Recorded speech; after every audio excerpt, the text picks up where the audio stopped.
Que a paz de nosso Senhor e Salvador Jesus Cristo esteja com todos vós. Aqui quem vos fala é o irmão Jorge, dando continuidade em nossos estudos, falando sobre a origem das lutas, agora no capítulo 4. Uma prole que, por não estar acostumada a plantar, pode, desde cedo, já vir com personalidade fraca ou sem personalidade alguma. Uma descendência egoísta que não aceita ser contrariada e nada empática. Uma geração acostumada com a aquisição de coisas que não lutaram para conquistá-las honestamente. Geração irresponsável, sem compromisso com honestidade e bastante inconsciente do valor do próprio suor e da dignidade. Devido à falta de costume com as dores do plantio, forma-se filho com emocional frágil, uma geração depressiva que nada conquista, nada constrói e facilmente desiste. Forma-se uma geração imediatista que não está acostumada com a demora do tempo da colheita, resultando em uma população de marginais e criminosos. Uma geração inconsequente, sem valores familiares, morais, sociais, civis e religiosos. Enfim, forma-se uma geração na qual, se vier a se converter,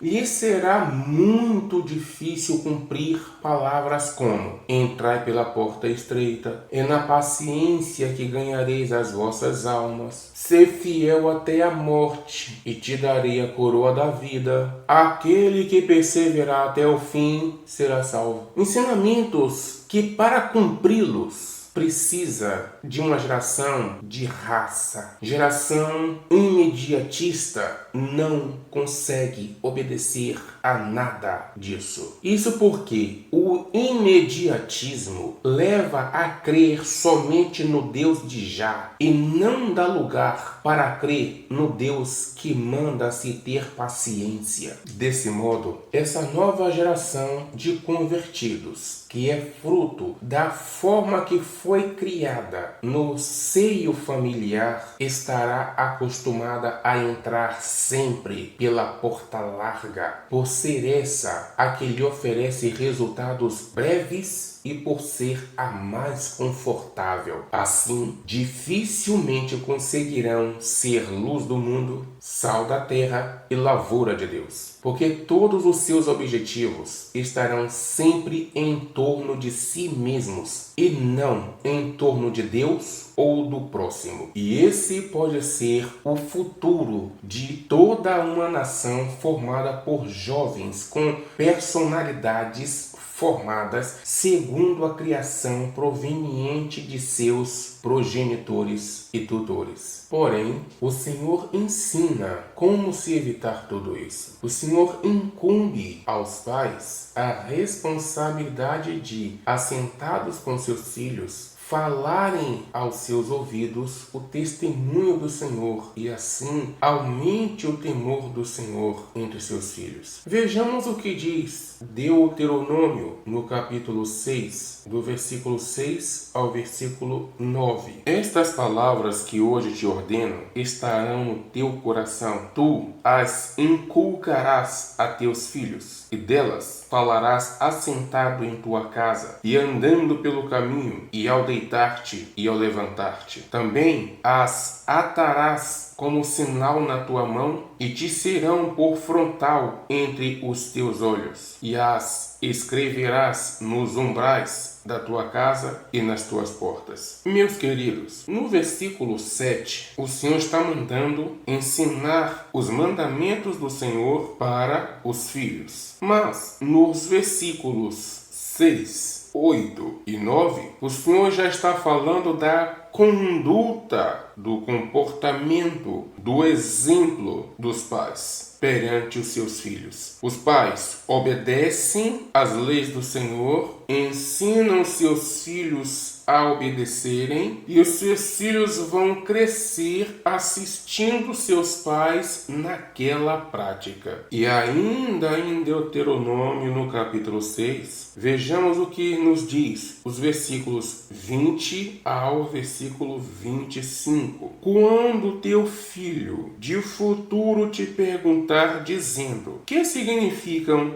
os testemunhos e estatutos e juízos que o Senhor nosso Deus vos ordenou? Então dirás a teu filho: éramos servos de Faraó no Egito, porém o Senhor de lá nos tirou com poderosa mão. Aos nossos olhos fez o Senhor sinais e maravilhas, grandes e terríveis, contra o Egito e contra Faraó e toda a sua casa. E dali nos tirou para nos levar e nos dar a terra que sob juramento prometeu a nossos pais. O Senhor nos ordenou que cumpríssemos todos esses estatutos e temêssemos o Senhor nosso Deus para o nosso perpétuo bem, para nos guardar em vida, como tem feito até hoje. Será por nós justiça quando tivermos cuidado de cumprir todos estes mandamentos perante o Senhor nosso Deus, como nos tem ordenado. O que é isso aqui, meus queridos? É um pai, uma mãe que são convertidos e passam para os seus filhos o testemunho de como o Senhor lhes resgatou do mundo do pecado, para que esses filhos, esta nova geração, observem os erros que os outros cometem, o pecado em que os outros mergulham e analisem o testemunho da vida de seus próprios pais, como o Senhor se compadeceu de seus pais e os livrou do mundo do pecado, do lamaçal do pecado, e os trouxe das trevas para a luz. Por que um pai e uma mãe pode chegar numa igreja e pode dar o testemunho do que o Senhor fez na sua vida e não faz isso com seus filhos em casa? Seus filhos precisam saber do seu testemunho. Seus filhos não precisam saber os detalhes, mas eles precisam saber do seu testemunho. Eles precisam saber que Deus foi compassivo, tolerante, agraciador, misericordioso, benevolente, socorredor, salvador. Seus filhos precisam ter esse testemunho. O Senhor aqui está mandando que um pai, uma mãe, reúnam-se com seus filhos e passem para os seus filhos as leis do Senhor, aquilo que agrada ao Senhor, os mandamentos do Senhor. Converse com seus filhos falando sobre Deus, falando sobre o Senhor Jesus Cristo. Ponham seus filhos durante o café da manhã, durante o almoço ou durante o jantar, para ouvirem coisas sobre Deus, para que eles perguntem, para que eles questionem, de acordo com o que vocês souberem responder. Mas conversem com seus filhos sobre Deus, no café da manhã, no almoço, na janta. Evitem que seus filhos fiquem afastados de vocês que são pais. Façam refeições juntos, todas as refeições juntos, à mesa, orando. Ensinem os teus filhos o temor ao Senhor. Essa é a incumbência que Deus deu aos pais. Em Provérbios 22:6 diz: ensina a criança no caminho em que deve andar, e ainda quando for velho, não se desviará dele. E no Salmo 78, versículos 3 e 4, diz: o que ouvimos e aprendemos, o que nos contaram nossos pais, não o encobriremos a seus filhos. Contaremos à vindoura geração os louvores do Senhor e o seu poder e as maravilhas que fez. Quando os pais não repassam para seu filho esses valores, eles estão abandonando essa incumbência de compromisso geracional. E esse filho se desconecta do temor a Deus, e assim a terceira geração será pior do que a segunda. Por isso, se explica o porquê de um filho errar de forma pior que o erro que seus pais cometeram. E por aí também se explica o porquê do Senhor fazer juízo a até a terceira e quarta geração, como diz no livro de Êxodo, capítulo 20, versículo 5. É que, geralmente, é essa a geração que comete os piores erros, por ser a geração mais fraca. Por exemplo, Moisés, um servo forte. Segunda geração, Josué, um servo forte. Juízes, uma geração de fracos. E os que vieram depois foram mais fracos ainda. Outro exemplo, o Senhor Jesus Cristo, forte. Seus apóstolos, fortes. A igreja depois da morte dos apóstolos, fraca. E a sua geração, mais fraca ainda, de geração em geração. Outro exemplo, não generalizado. Um pai que bebe socialmente. Um filho que já é beberrão. Um neto que é alcoólatra. Uma mãe que é devassa. Uma filha que é devassa e namoradeira. Uma neta que é devassa, namoradeira e adúltera. Um pai ou mãe que fuma mais ou menos 5 cigarros por dia. Um filho que fuma um maço por dia. Seu neto que bebe, fuma cigarros e usa drogas. São só alguns exemplos de erros que os filhos cometem piores do que seus pais e netos que praticam de forma pior do que seus pais e seus avós. Por isso, a punição de Deus vem sobre a terceira e quarta geração. Deus pune o pecado dos pais nos filhos, porque o pecado dos pais será cada vez mais aguçado na terceira e quarta geração. Aquele que aprende a prudência estudará em como se antecipar a todos esses males, para que seus filhos lhe sejam bênçãos e não motivo de vergonha, de desonra, de tristeza e de opróbrio. Planejará como formar descendentes que façam parte de uma geração provada e aprovada por Deus, uma nação eleita. Desde aí já se evitará muitos outros inúmeros males para si mesmo e também para outros. Quando o Senhor nos manda ser prudentes como as serpentes, como diz lá em Mateus capítulo 10, versículo 16, ele está dizendo que assim como as serpentes se previnem e se antecipam ao mal, assim nós também devemos ser cautelosos. E a principal cautela tem que ser com o nosso coração. Quando vigiamos as nossas emoções, somos capazes de controlar nossas palavras e ações. Por exemplo, quando se diz que enganoso é o coração do homem, Jeremias 17:9, entendamos que, na grande maioria dos casos, o ser humano, enganado pelo seu próprio coração, ama de forma contrária à de Deus. Deus, a quem ele mais ama, é exatamente a quem ele mais corrige, como diz na carta aos Hebreus, no capítulo 12, versículo 6. Deus corrige a quem ama. Deus expõe a situações cada vez mais difíceis com a finalidade de fortalecê-lo e futuramente torná-lo vitorioso e salvo. Quando esse filho amado lhe pede algo, é comum o Senhor, ao invés de lhe dar o que ele pediu, lhe ensinar a como conquistar. Com o bastardo já não é assim. É comum o Senhor ou dar logo de imediato o que pediu e despedi-lo, ou então lhe negar algo. Assim, o filho mais amado tende a ser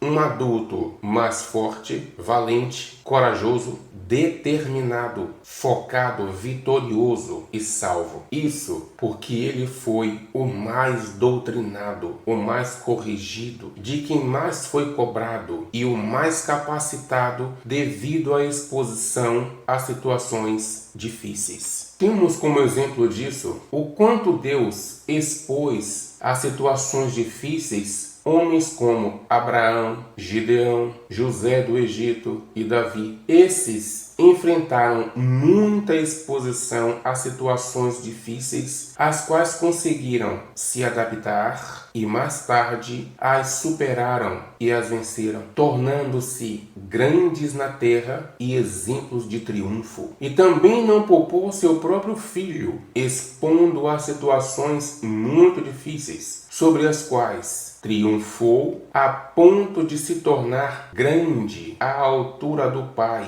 assentando-se à destra de Deus no mais alto lugar, acima de tudo e de todos. E depois do Senhor Jesus Cristo, temos como exemplo os seus apóstolos, que sendo expostos a situações bastante difíceis e triunfando sobre elas, foram exaltados a ponto de se tornarem colunas no templo do Senhor. O ser humano faz o contrário. É exatamente o filho mais amado a quem o ser humano menos corrige e é também o mais protegido de situações difíceis. Quando esse filho mais amado lhe pede algo, de imediato o ser humano já está providenciando, já está atendendo ou vai lutar para atender aos anseios desse filho tão amado. Já com o filho menos amado ou com o filho preterido é diferente. Esse é o mais corrigido e o mais exposto a situações cada vez mais difíceis. Quando esse filho lhe pede algo, é comum, ao invés de esse pai ou essa mãe lhe dar o que ele pediu, lhe incentivar em como merecer.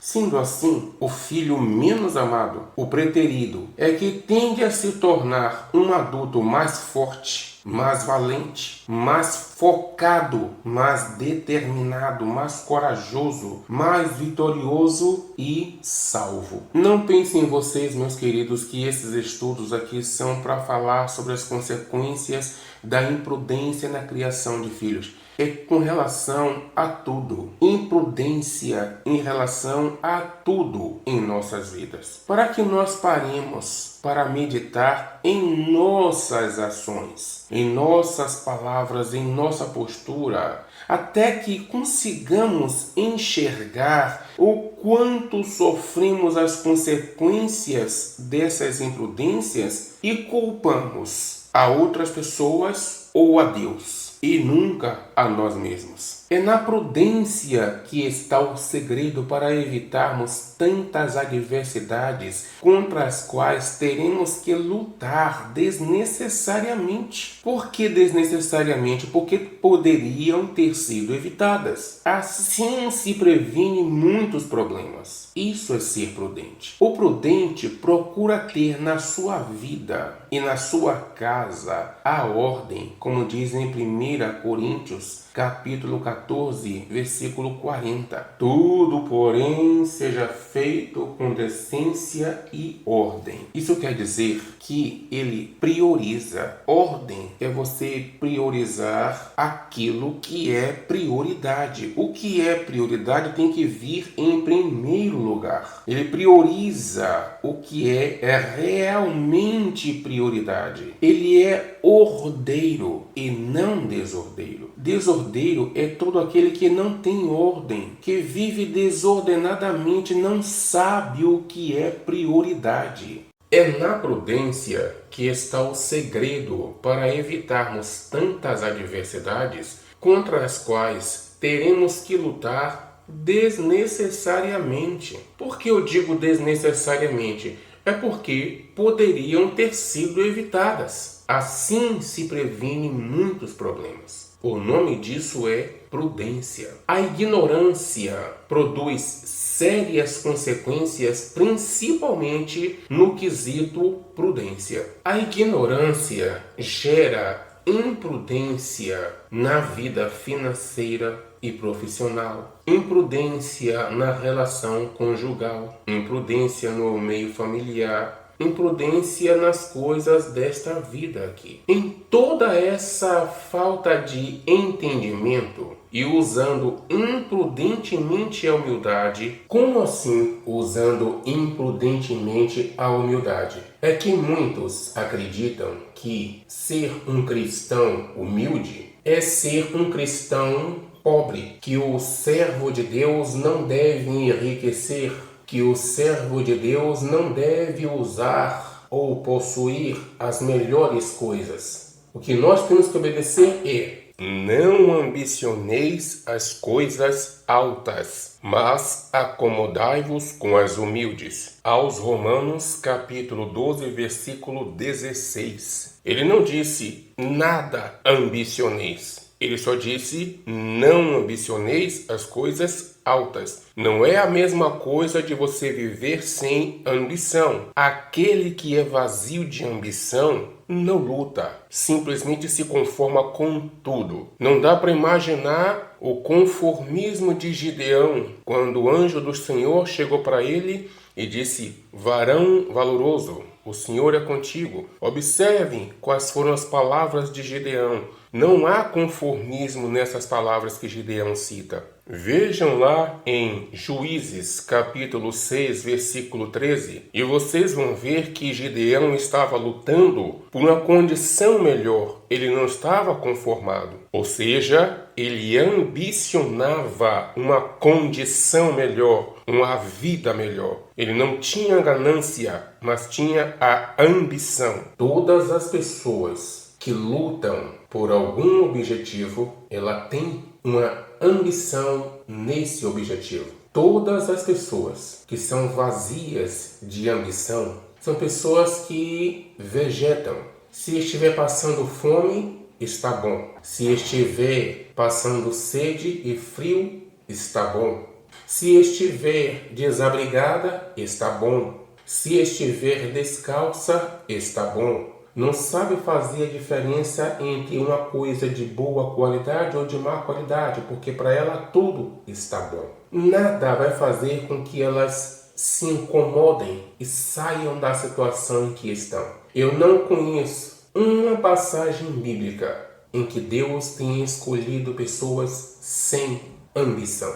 Quando Davi, ainda menino, se ofereceu para enfrentar o gigante Golias, ele mostrou logo a sua ambição. Ele perguntou: o que o rei vai fazer a quem derrotar esse gigante? Quando ele soube os privilégios que o rei ia dar para quem derrotasse aquele gigante, ele decidiu ir.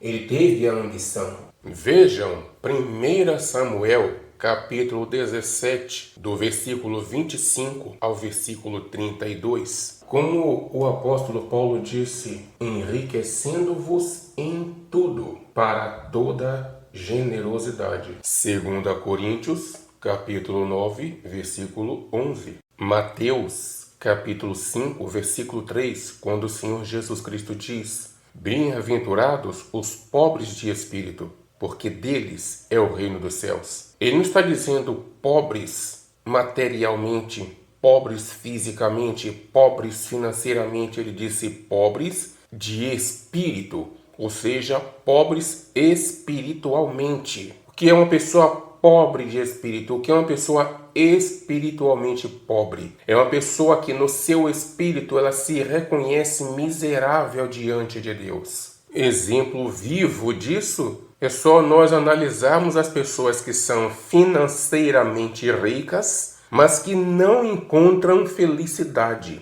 não conseguem ser felizes a ponto de entrarem em depressão e cometerem suicídio, mas são ricas financeiramente, porém são vazias no seu espírito. O Senhor Jesus Cristo não está falando de uma pobreza absoluta, ele se refere à pobreza de espírito, ou seja, aquele que no seu espírito é humilde perante Deus, aquele que se humilha diante de Deus, independente da sua condição financeira. Ambição, torna a dizer, não é pecado. Ambição é uma coisa boa que, se não for usada corretamente, torna-se em ganância, torna-se em pecado. Do mesmo jeito que sentir fome não é pecado, já fome desenfreada torna-se glutonaria e a glutonaria é pecado. O desejo sexual não é pecado, o ato sexual não é pecado. Porém, se não houver controle, não houver freio, pode tornar-se vício, que vai levar ao pecado. A pessoa pode se tornar ninfomaníaca,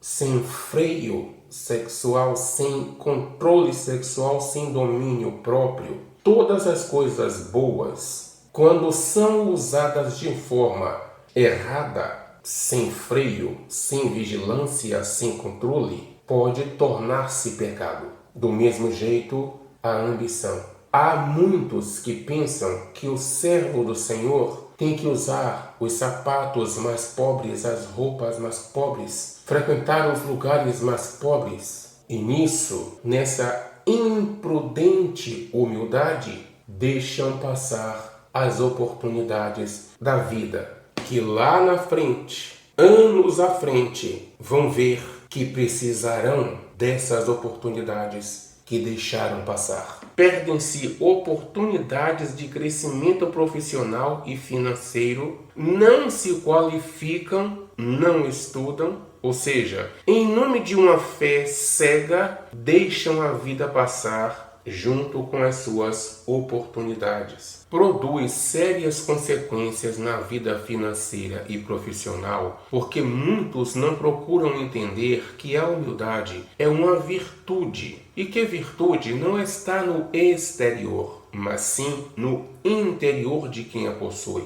Os atos somente externam as virtudes. Quem julga pelo exterior caracteriza como humilde uma pessoa que traja vestes simples e pobres, quando na verdade ela pode ser uma pessoa soberba que não tem condições financeiras para usar algo de melhor qualidade. Assim, podemos ver que, da mesma forma que há soberbos pobres, há também soberbos ricos. Por outro lado, há humildes ricos e também há humildes pobres. Ou seja, não é pela condição financeira que se identifica uma pessoa humilde. Porque a humildade, como eu disse antes, não está no exterior, e sim no coração. Como exemplo disso, nós vemos a Davi, um homem que era humilde quando era pobre e continuava humilde depois que tornou-se rei. E o próprio Deus disse: achei a Davi, filho de Jessé, homem segundo o meu coração, que fará toda a minha vontade. A gente pode ver isso em Atos dos Apóstolos, no capítulo 13, versículo 22. E também a Gideão, que era humilde quando pobre e continuou humilde depois que enriqueceu. Também Abraão, que mesmo sendo rico, continuava mantendo a humildade a ponto de ser chamado amigo de Deus. Não é a condição financeira que vai determinar se a pessoa é humilde ou não. É um erro julgar pela aparência. A ignorância traz consequências piores ainda na vida conjugal, devido à falta de consciência do que é e do que não é pecado numa relação marido e esposa. O que os outros dizem ser pecado, considera-se como pecado, ao invés de irem conferir criteriosamente, detalhe por detalhe, daquilo a que qualificam como sendo pecado. Através de uma tamanha imprudência, desconsideram ensinamentos como: a mulher não tem poder sobre o seu próprio corpo, e sim o marido. E também, semelhantemente, o marido não tem poder sobre o seu próprio corpo, e sim a mulher. Não vos priveis um ao outro, salvo talvez por mútuo consentimento, por algum tempo, para vos dedicardes à oração e novamente vos ajuntardes, para que Satanás não vos tente por causa da incontinência. 1 Coríntios capítulo 7, versículos 4 e 5, e principalmente o versículo 9, quando ele diz: caso, porém, não se dominem, que se casem, porque é melhor casar do que viver abrasado, onde deixa bem claro que é de obrigação de cada cônjuge satisfazer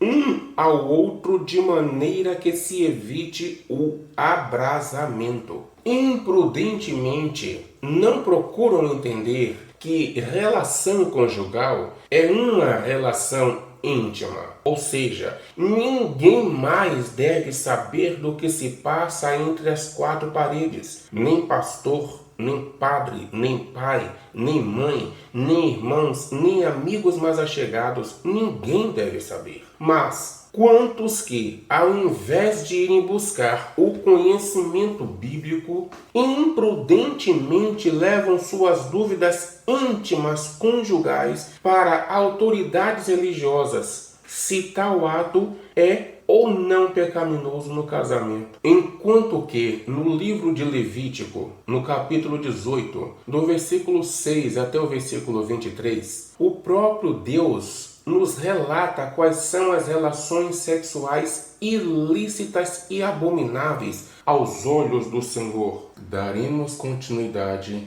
em nosso próximo capítulo. Peço a todos que me ajudem a semear a palavra de Deus, enviando esses estudos para todos os seus contatos. Não deem likes. Eu não quero likes. Eu só peço que repassem para que a palavra de Deus, o conhecimento do Evangelho, o esclarecimento da palavra do Senhor chegue ao maior número possível. Se inscrevam no meu canal e vocês terão acesso a todos os outros estudos. Que Deus abençoe a todos e fiquem todos na santíssima e gloriosíssima paz de nosso Senhor e Salvador Jesus Cristo.